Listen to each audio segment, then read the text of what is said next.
Well, the holidays have come and gone once again, but if you've forgotten to get that special someone in your life a gift, well, Mint Mobile is extending their holiday offer of half off unlimited wireless. So here's the idea. You get it now, you call it an early present for next year. What do you have to lose? Give it a try at mintmobile.com/switch. Limited time 50% off regular price for new customers. Upfront payment required. $45 for 3 months, $90 for 6 months, or $180 for 12-month plan. Taxes and fees extra. Speeds may slow after 50 gigabytes per month when network is busy. See terms. Remember when James Cameron nearly directed a Spider-Man movie?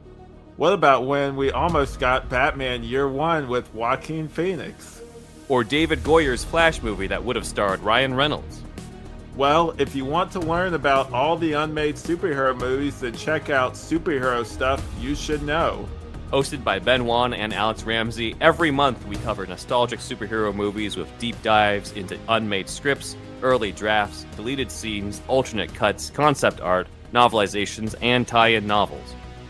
We also interview the people involved in making the superhero films of our childhood, with our past guests including superhero actors, directors, screenwriters, and concept artists. So remember, that's Superhero Stuff You Should Know, or Superhero SYSK on social media. Check us out on YouTube and wherever you get your podcasts. Remember when James Cameron nearly directed a Spider-Man movie? What about when we almost got Batman Year One with Joaquin Phoenix? Or David Goyer's Flash movie that would have starred Ryan Reynolds? Well, if you want to learn about all the unmade superhero movies, then check out Superhero Stuff You Should Know.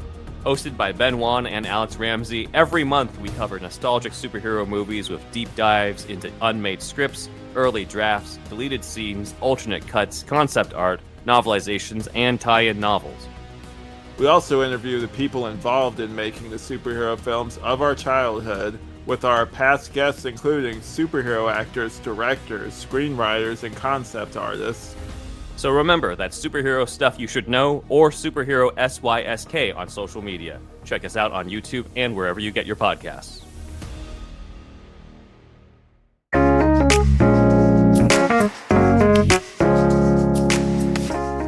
Katie, we are back, and we're about to watch one of the oldest movies we've done so far on this podcast. Keywords so far, because we're like 12 episodes in, so there's a lot of time to find older.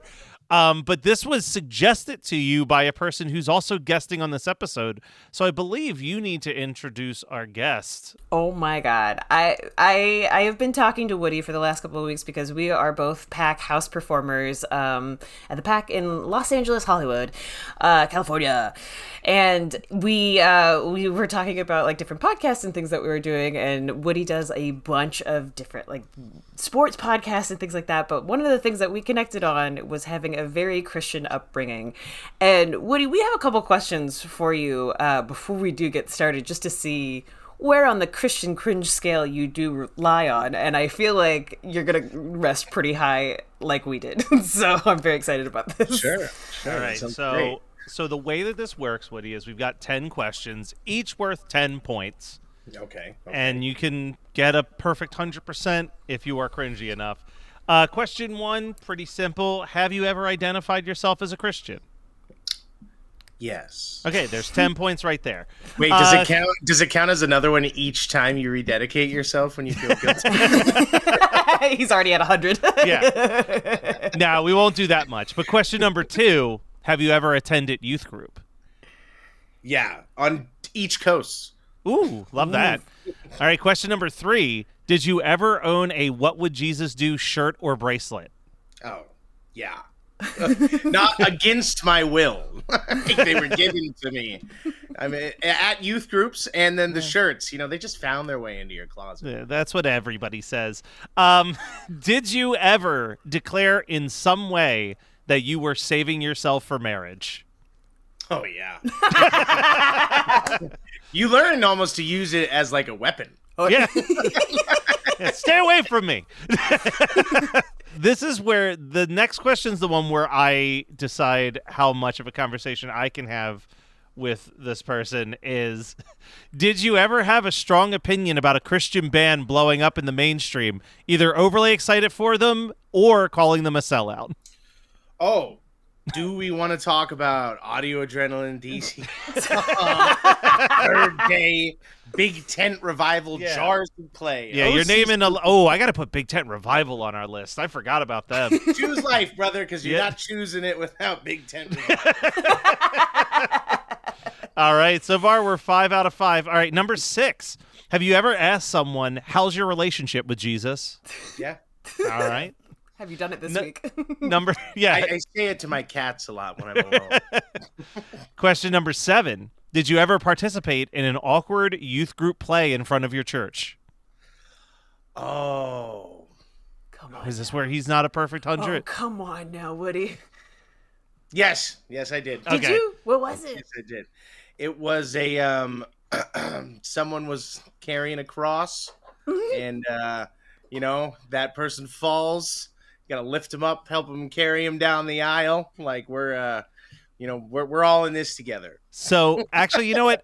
Every time we ask this question, I've never told you why I put this question on the list, Kate. Oh, I just assumed, but yeah, please explain. So very quickly, our church, at least when I was in the youth group cat invasion. at our church, we had a massive youth group at that time, like a 40 to 50 kid size youth group. So we would do a yearly youth Sunday where the youth group completely ran the service. They handled performing the live music, they handled the sermon, they handled everything.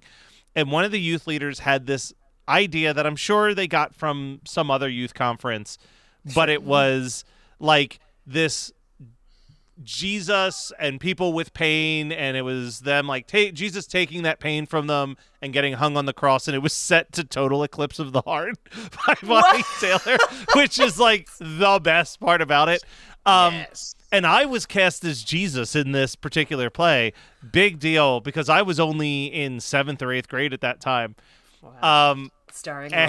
So And you were lit. Like you. I was. I mean, thank God I was saving myself for marriage, because otherwise I'd have to beaten them off with a stick. But the best part, this is how I became friends with the high schoolers while I was in middle school, was as a joke. One of the high schoolers like did that like pat something on my back type situation. Oh no! But thought for sure that I would have felt that they had done it. You put us on, and your back, instead like it was still on my back as I turned around for the big moment as Jesus. What did it say? What did it say? That part I do not remember. It wasn't anything like Crucify super me. offensive. Yeah, it wasn't anything like crazy Must've been offensive. good if you don't remember. Yeah, it wasn't that good. But I remember that all of the senior high people would go out for breakfast after church every Sunday, and he felt so bad that I was the only middle schooler they ever brought out for breakfast, and he like paid for my breakfast and everything. And I'm still friends with that person to this day. So it's a beautiful story. Anyway, And that's when you discovered the importance of socially ranking yourself. yes, and it was and it's never importance of gone guilt. away. Yep. All right, question 8. Have you ever held up your hand while listening to worship music? Hand to God. Yeah, you got. How is he going to know that you're feeling it? Question number 9. Did you ever try to convince a friend to listen to a Christian artist by saying that they were as good, if not better, than a popular mainstream artist? Yeah, I know multiple Christian ska bands. So, Yeah. yes. You're so close. You just got to get a yes on this one, and you're All right, just one as more. cringy as One Katie more. and I. Perfect game. Do you wake up some nights in a cold sweat remembering something you said or did when you were at your most religious? Oh, does it have to be a cold sweat? Why is it a hot sweat? Yeah, what's Because wrong with you? hell. Oh, yes, of that course, makes of sense. course, of course. Yeah. Yes. Well, now I haven't felt this close to religious. in a long time.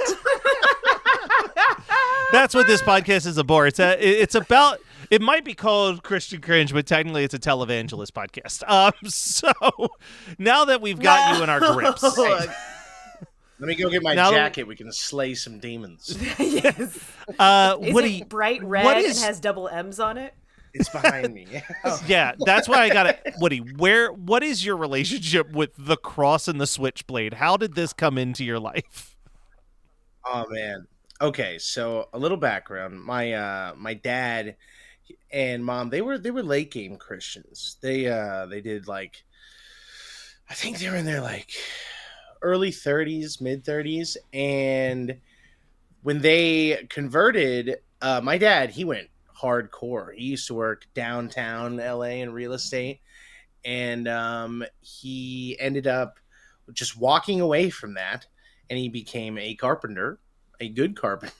He started his own custom closet business, and then he went to seminary for school. And so after, when he was in seminary school, you know, this man, it's a late game change when you go back to school when it's like you're in your 30s, like you go all the way. So he was like doing really well, and they asked him at the church to take over the Friday night movie night at the church. So for a good few years, every single Friday, I was consuming a Christian movie at the church, some type of Christian media. And let me tell you, when I say I quote Crossing the Switchblade at least a couple times a week, this is my favorite Christian movie of all time. I mean, just the jazz talk alone. My God. Yeah. I'm literally the scat talk. I was like, are we going to rhyme the whole movie? Or, oh no, we're stopping here. We're just going to stop at this. I haven't heard Jitterbug ever outside of that movie. Apart from a dance, which I thought was very interesting. Well, so here's the thing that took me off guard, I'll say, when I watched this. Right? Like I saw like as I hit play on Tubi, which is where you can watch this movie. I loved that it was available on Tubi. I had no idea, so I was talking with Katie, and I Googled, so you can watch it on Tubi for free. I was like, perfect. Like this movie walks this weird line where like it was produced by an independent Christian film company, actually not far from where I live, Worcester, Pennsylvania, called Gateway Films / Vision Video. Yeah. But like this was like distributed in the UK through 20th Century Fox. The director was like an Academy Award winning actor.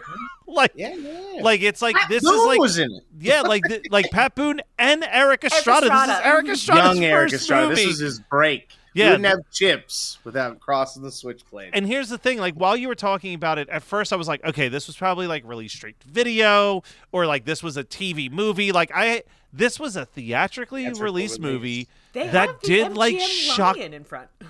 Yeah, did shockingly well. I want to break down real quick some factoids I saw. Oh, please. It got positive reviews from both Christians and general moviegoers alike. And Pat Boone regards this as his favorite film he ever did. Shut up. Really? He said, and I quote, "I took a huge gamble with that film. Financially, it didn't pay off for me because I did it for next to nothing. I basically did that film as a charity, but I regret nothing about it. Within its own limitations, I think it's an extremely well-made movie." The cinematography of the movie is like... The cinematography is above and beyond what I had any expectations for. I was very impressed by that one shot where it's just Eric Estrada in the mirror and then Rosa off to the side, like that really cool flip perspective shot. I was like, absolutely. Okay, that's actually pretty damn good. Yeah, no, there's some editing decisions in this movie that I'm like, that's a cool idea. There's the scene where Eric Estrada's like angry in bed and we're getting these like flashes to previous scenes, but they're like millisecond flashes, and I'm like, man, this was the days of like cutting the film with a little razor and taping it together. Like this was not this wasn't like when you're editing in Adobe Premiere and you're just like clicking and dragging stuff over top of a shot. But I need to get to this part because this part is insane to me. The film was a box office success and played in 30 different languages across 150 countries. A comic book version of the film was also issued for promotion. Stop! I have to fire this. How do you not have this, Woody? Oh my God! All I have is a switchblade, and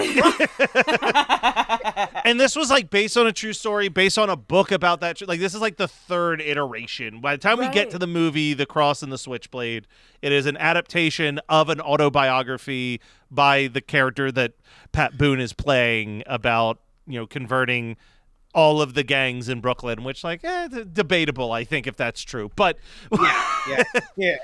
And then everyone got up and clapped when I said, Jesus loves you. Yeah, it's a wild movie. But like Nicky Cruz is a real person. He's also written books. I actually, when this ended on Tubi, the suggestion to watch next was a 30-minute documentary about Nicky Cruz called Run Baby Run. I have the day off. I'm watching that. Yeah. But I was like, we'll save that for a future episode. Okay. All right, fair. But apparently the book that was released sold over 4 million copies. After the movie was released, it went on to sell 2 million more copies. What year did this movie release? 1970. Could you not tell by everything about it?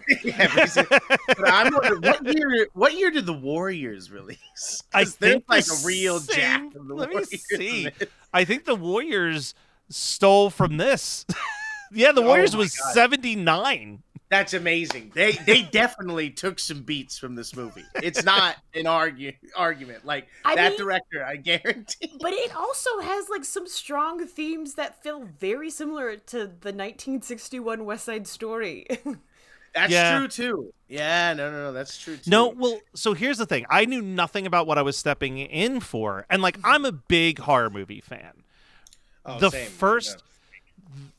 Then Woody, I feel like you can back me up. The start of this movie, the very beginning of this movie, is a voiceover giving you a message from the producer that feels like it should be the start of Last House on the Left or the Texas Chainsaw Massacre. Like it's that exact same voice. It's just like, the story you're about to hear is true. Only the names have been changed to protect the innocent. Yeah. And I thought something so much more nefarious. Like I was like, oh my God, is this a possession movie? Like, what is happening? And then it was just you watch a young Puerto Rican man get stabbed. Yeah, like I was just like, what is this? Also, the opening scene is in this. The first 2 minutes of this movie is just this weird court case that I thought was going to have so much more bearing on the plot. It is. Never shows up again.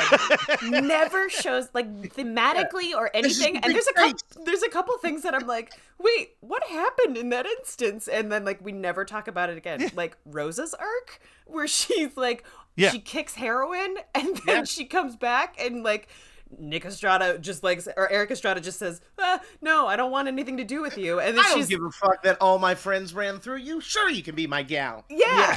Or whatever. But like she kicks heroin and then she goes back to him and then he's like, no, screw you. I'm bleeding and dying. And she's like, fine. And then she goes and does heroin again with the most insane heroin scene. Whoa.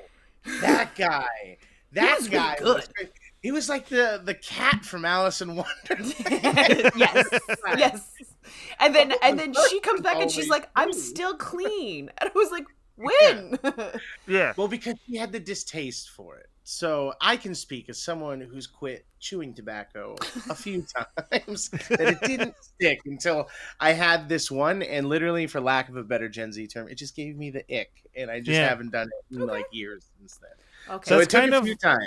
So she got the ick. She from got her the heroin. ick from her heroin. Yeah. I don't want to compare slowing down on drinking soda so much to kicking heroin, but like, dude, that's worse. I'm telling you, it's same vibe. I went every 6 months. It's terrible. I went 2 years without having a soda, and the first time I took a sip of a soda, you would have thought, like, to my mouth, it felt like I just drank sugar. Like that there was just a cup filled with sugar.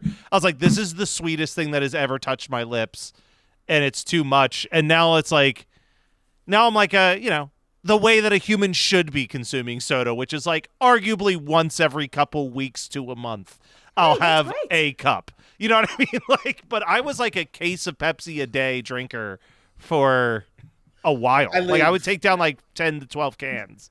I had a peak of my soda problem where I moved in across the street from a 7-Eleven. Yeah, that'll do it. And I may or may not eat special candies at night. Yeah. And I'm at a 7-Eleven across the street at 3 a.m. and doing that is not the best.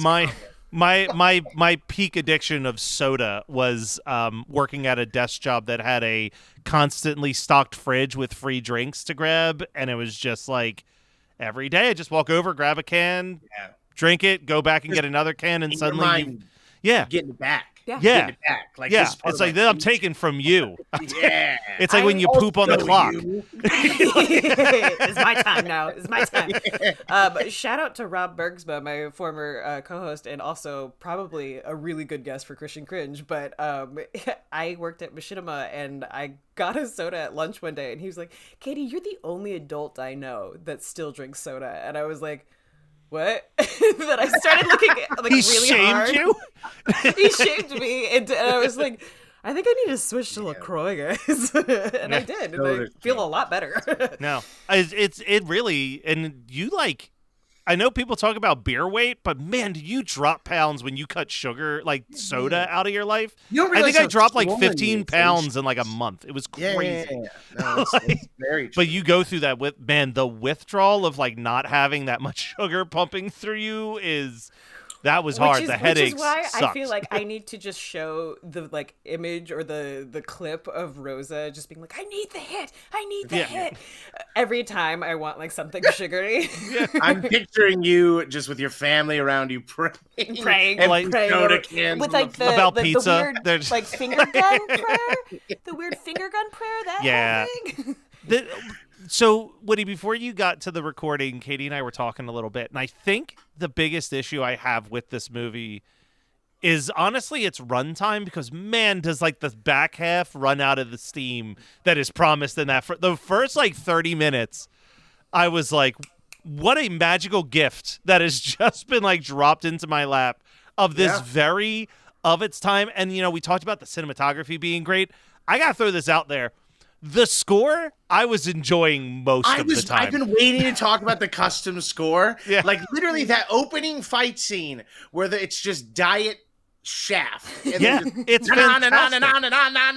Like, they're not using wooden instruments or anything. They're just singing the Winwood. Yeah, no, and then on top of it, they're also like name dropping characters in the songs. I didn't even pick that up till the end at the church. Yes. When he's like, and Nick is saved. And Nick is saved too.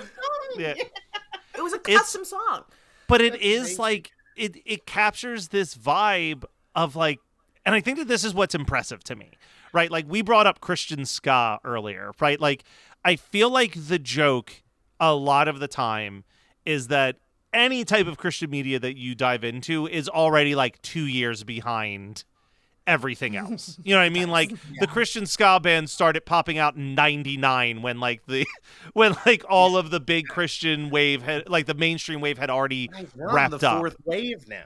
Yeah, like, you know, like it's always a little behind. But this movie, like, if you watch enough of those 70s exploitation movies, like this is hitting all of the beats of a Death Wish, of like all of those weird, grimy movies. Like, I have to applaud how well it's doing at being a PG version of those. Like, it's not a bad movie.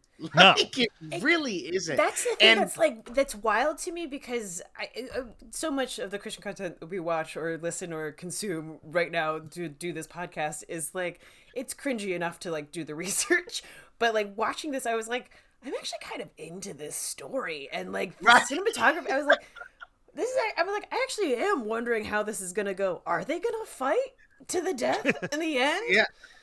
Are they gonna have another council? Fumble at the youth group. Yes. It's so weird. My favorite, like when it really like sucks you in, is right after that opening park rumble, which is like, it's pretty disturbing for a Christian movie. Like, you got stabbings, like people are getting hit with chains. And then also when they run away, or no, that's the second fight. Excuse me. I won't even get into that. But the second fight, all the like paint blood and everything. Yeah, they have the terrible paint blood that's so bad. But the booby traps are the funniest part of the rumble. When they're running away, they're like, we're going to go around this corner, and we got this tripwire with two guys on it. And then when you think the booby traps are done, the bishops, they run all the way down these alleys, have built a wall of trash that looks like a background from Sesame Street. Yes, it does. And when they crawl through, and then they light it on fire, and they got rope ladders. I was like, what is this, the Lost Boys? This is insane. Yeah. I was actually bizarre. kind of impressed by the budget on this. Yeah. Well, because like again, can tell I want to bring it. There's a lot of tithe money went to this movie. A lot of for tithe sure. money from I guarantee. But like not for nothing, right? Like the only other feature length movie we've done on this show so far is Extreme Days.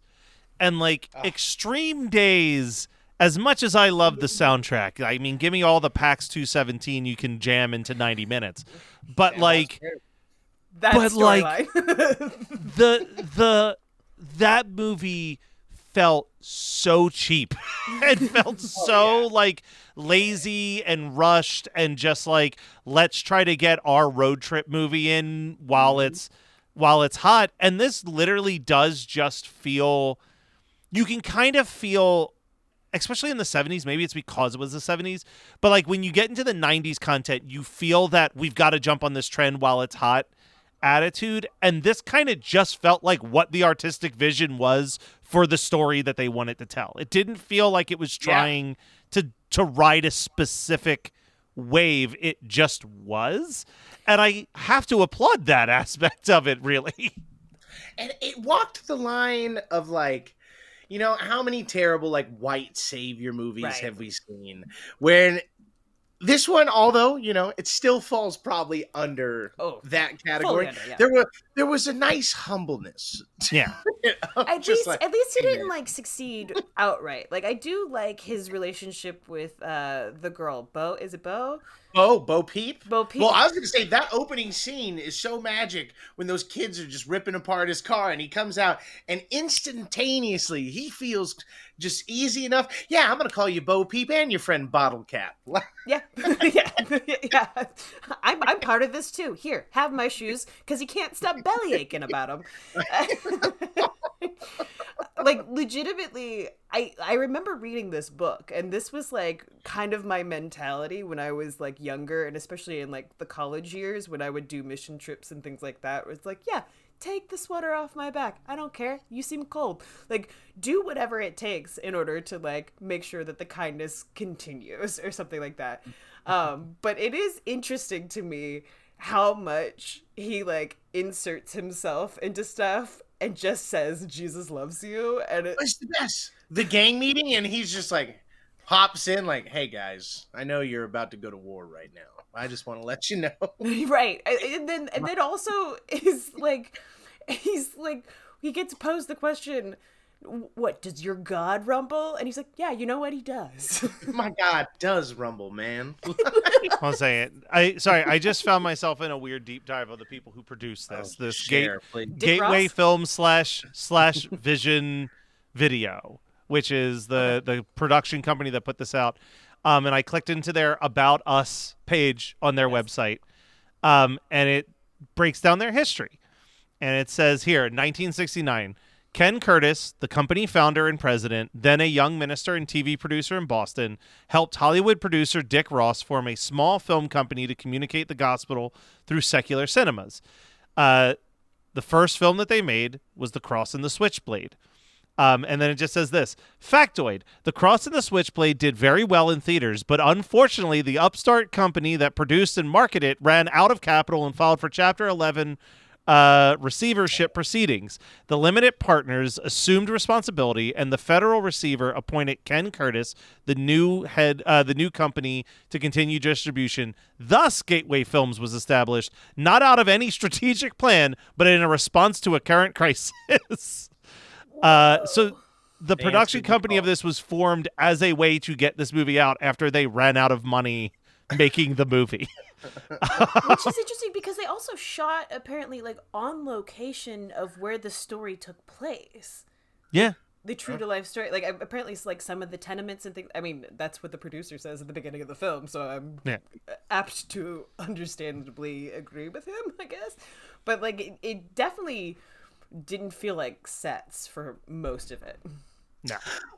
One of my favorite parts of the realistic of like, have you ever walked into one of those like very tiny little churches in like a very dense city neighborhood, and when they walk in and it's just that it's that manic Christian energy of wanting to like help people and save when you're at your peak, and it's just like, you stay here, everyone lives at the church.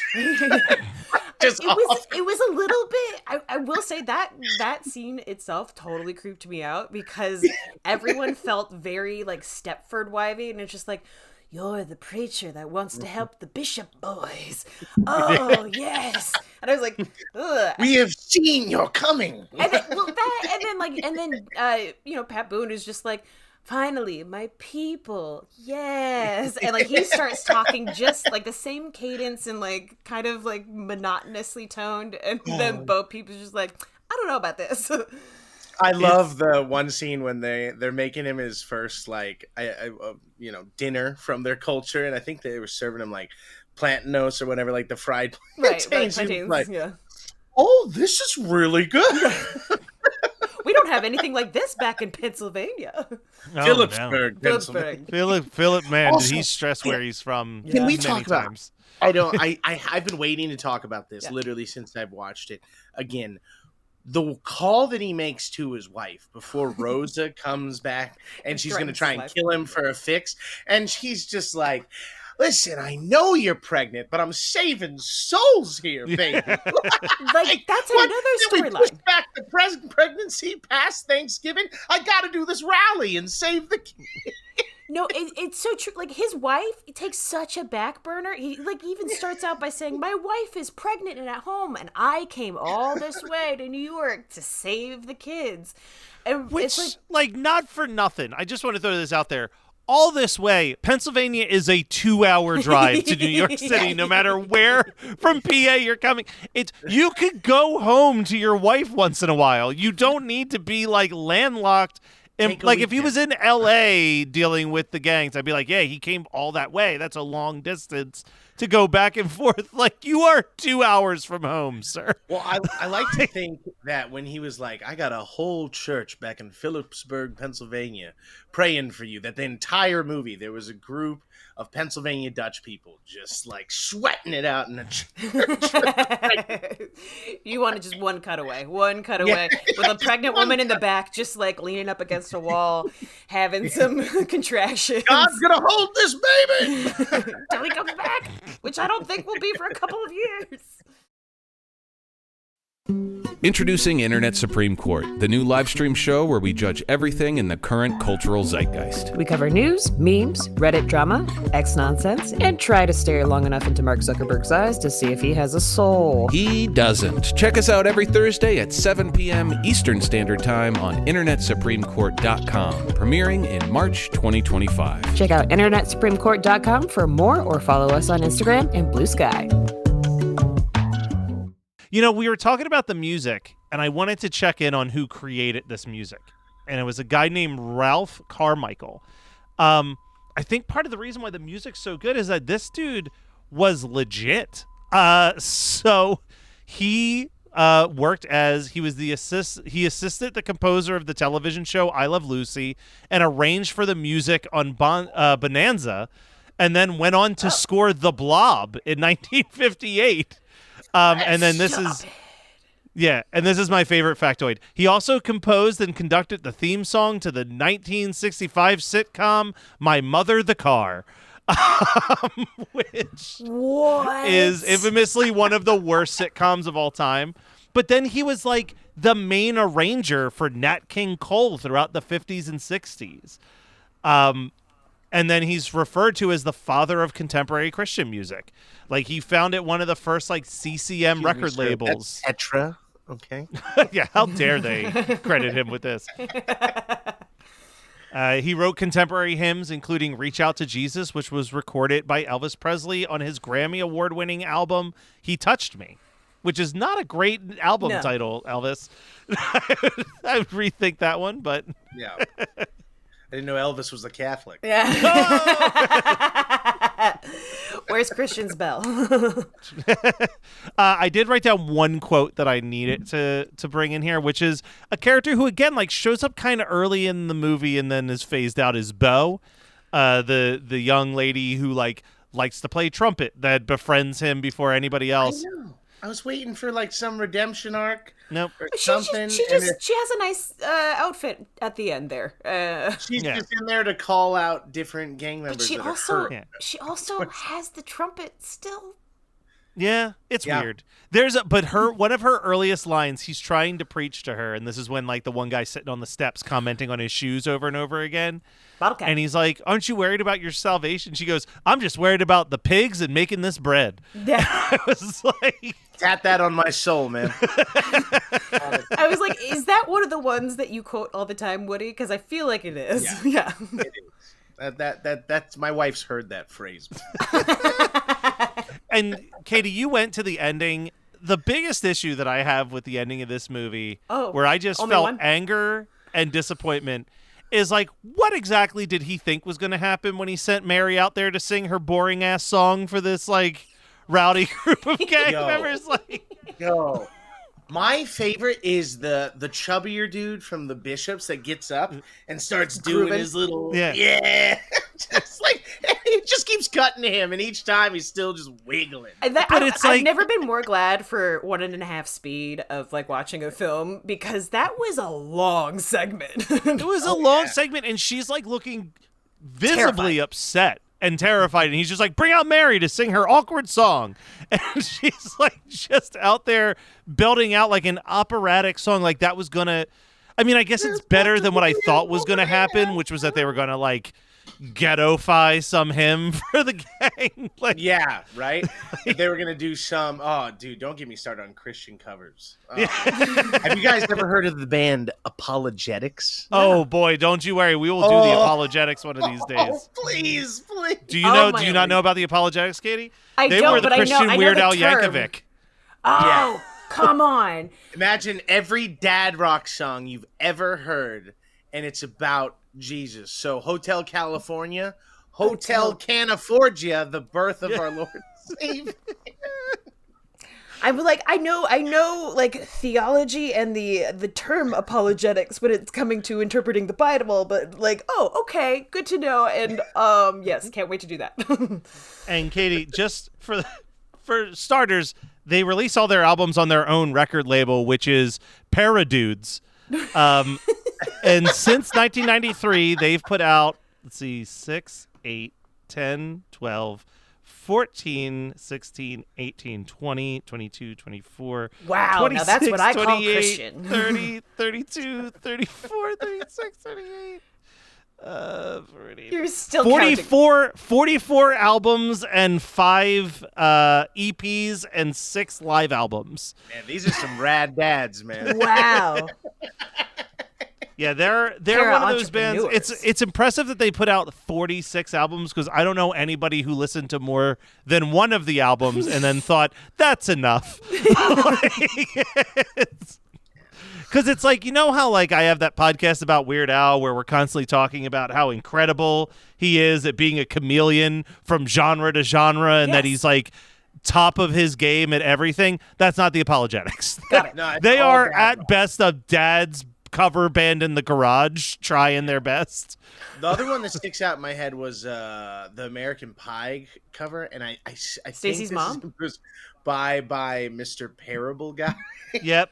Honestly, I'm looking at the album that I owned by them was Biblical Graffiti, and I want to see what the track list was on that bad boy. Because Katie, we're not gonna listen. There's no world we're gonna listen to all those. Let's see. Okay, so there was Twins came out, which was their parody of Twist and Shout. Series in itself, 48 album listen through. Every Step You Take. That was a big one. This was a favorite of mine. Ronomy, which was to My Little Runaway. My dude, Ronomy, run. Oh, that's run, right. run. I remember that one. Oh no. My God Bends to Low Places. That was another big one that I remembered. Man, that was VeggieTales Back before to VeggieTales. Bo Peep. Yes. No, VeggieTales brought us great music. Why did we never hear from Bottle Cap again? Is he still wearing the shoes? I was wondering, how did they fit? Like, we saw him, I mean, like, did he actually have, like, some kind of, like, athlete's foot or something like that from the other shoes? Did he transfer it to the new shoes? He couldn't be at the rally at the end? Right? Yeah. What was his life like?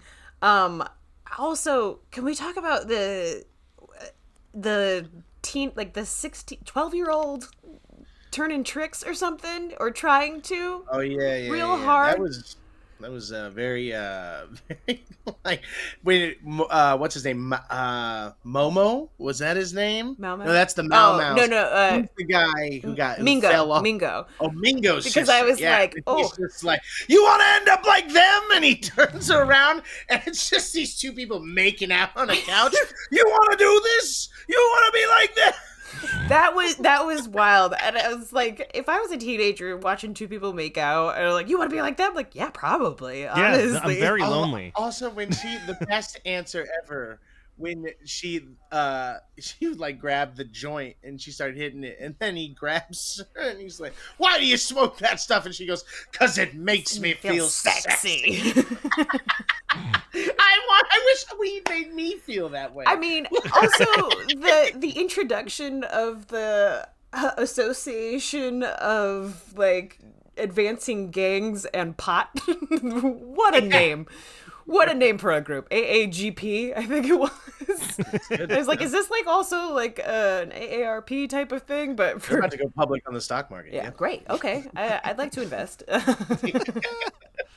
Well, I mean, all in all, this movie, I'm going to go with the vote here of like, if you're listening to this episode and you've never seen this and you got Tubi, it's worth a watch. It is. I will recommend, once you start to get the ick of like how long the movie is, do it at a speed and a half. It's actually very interesting. And also 70s acting, my God, they loved throwing their bodies across. Well, there's a world.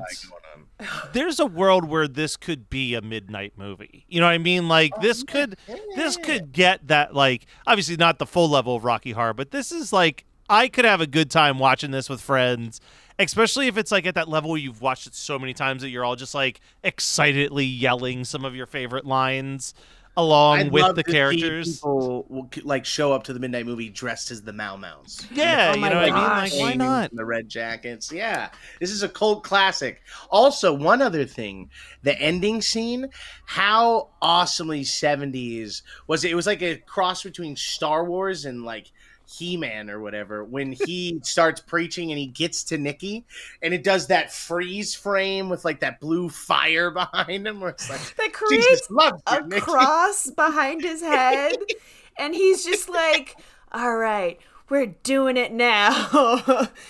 I will say all credit where credit is due with Eric Estrada, but like the motivation of him transitioning to like giving his life up for Jesus or whatever was fascinating and like not the greatest writing ever. No, but I did love the line like, why is he picking on me or whatever? And it's like, because you're the worst one out of all of us. And it's like, if I can convert you, I can convert anybody. I mean, if that's not just the beginning of that one song in New York, Concrete Jungle. The thing with Pat Boone there, he had this like Mr. Smith Goes to Washington. Yes, I was thinking that. Yeah, like, hey man, I'm just a guy. I'm just a guy who loves God. I don't need shoes. He's a total Jimmy Stewart in this story. Like he even kind of looks like Jimmy Stewart in this movie. He does. Yeah. What do you want, Nikki? The moon? I'll like to give you You know what? That's the other thing we forgot to mention. There's this. So the movie starts off with this court case that we said we never see again. He runs up to preach the word of God in the middle of the court. Shot. Yeah, and then is like shocked that he's being escorted out of the like. Do you know nothing about courthouse proceedings? But they're looking for the gun. They find the Bible, and there's that one line where the photographer's there, and he just goes, "Hey, Father, what's that book you got in your hand?" It's like Bible, and he's just like, "What are you ashamed of it? Hold it up." What a scoop! It had a cover on it. I feel like it had a cover on it, and then he just like holds it up, and then it just says Holy Bible. Yeah, it's like what a scoop! Pastor shows up at random court case. Also, the cop that when he's trying to do the corner preaching, and he's like, "You can't preach unless you're standing under a flag." And one of the gang members rips a flag off of a car. I got your flag right here. I also don't, now that we're talking about it more deeply, it's like I understand that this nice little Pennsylvania church raised money for their pastor to go on this trip to Brooklyn to preach to the kids, but was it that time sensitive that they're like, also, Pastor, you have to do this while your wife is 8 months pregnant? Yeah. There's no chance to wait a couple months. Make sure that everything's good with her in the birth. Well, what a difference 4 decades makes now, Yeah. because like back then, a group of scared white people watching the news in Phillipsburg, Pennsylvania, band together and send their pastor to Brooklyn to save people, and now they just buy guns and build bunkers. It is a difference. I will say that. Like it was fascinating to me that he also, like, after his full introduction to New York, like right out the gate, day one, waking up and his like car is being taken apart. It's like when he's like, "I'm just sleeping in my car," and the pastor's like, "That is not safe. That's not good." Yeah. Then they go to a church and like I love that they're singing in Spanish, which I felt like was one of the most realistic details of this movie. I was like, "Oh, cool." But then they're completely white. Every kid they introduce, and like they're like pointing out and like making sure everybody sees like every cameo of kid who got to be in this movie. Yeah. It's something special. Well, Woody, you're definitely going to be back on this show one of these days. Hopefully bringing more fire like this. So in the meantime, between now and your next appearance on this show, if people are a fan of you, where can they go to support all the stuff that you do? Oh, man. You can check me out. I post my live shows and stuff on my Instagram, which is Enter the Woo. _24, and it's WOO. It's playing a Wu-Tang song. Should probably just make it my name, if I want to actually try and be a comedian. But go check me out on Instagram at Enter the Woo. I've done a lot of work in sports. I used to call games on the radio and have a sports talk show in Virginia. I've done a lot of work with the brand Football Scout 365. You can go check them out on YouTube. They're a scouting channel. And other than that, I post all my shows up there. So if you ever want to come see me live here in LA, sometimes with Katie, come check it out. Heck yeah. Love it. Well, we'll be back next week with even more Christian cringe.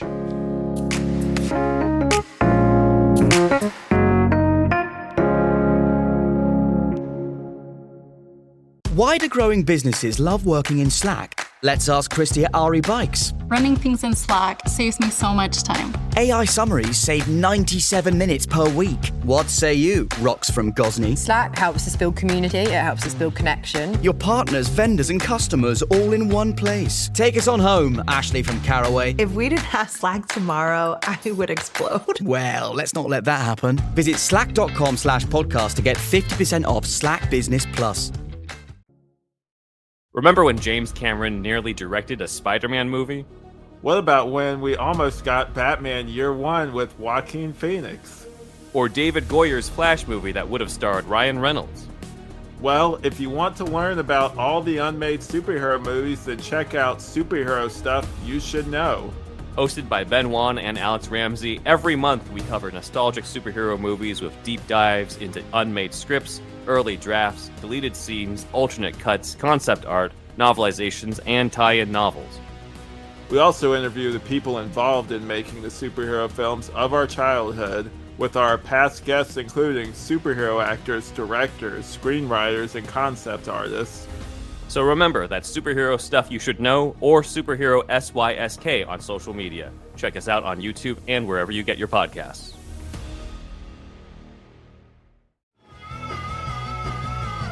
You're listening to the Geekscape Network.